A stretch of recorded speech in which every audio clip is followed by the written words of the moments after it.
लगी आने के जगह माहौल में आने से भैया क्या बात ओ माहौल माहौल जाके जगह बाबा भैया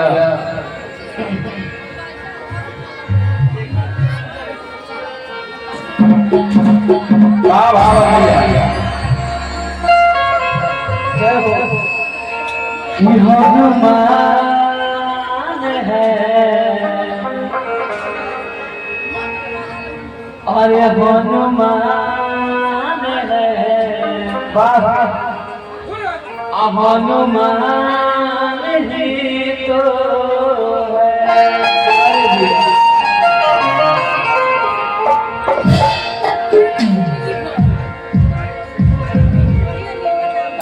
भैया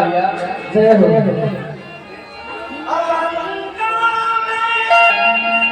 जाने वाले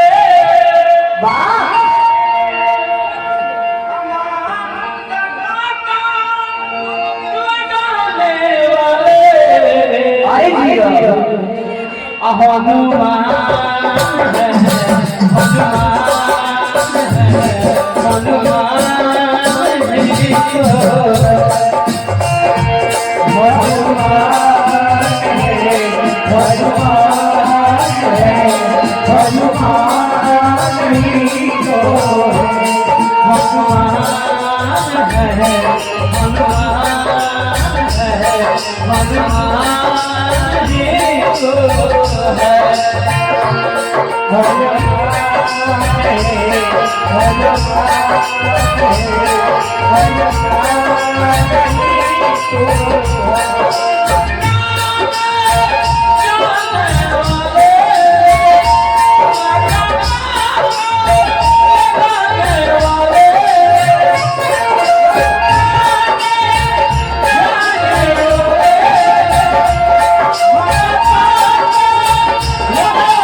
पवन को बुलाए हैं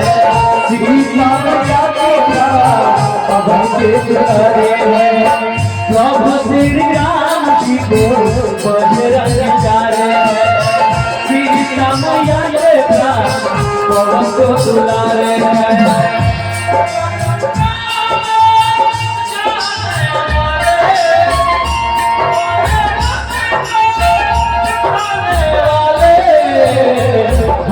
हनुमान है हनुमान है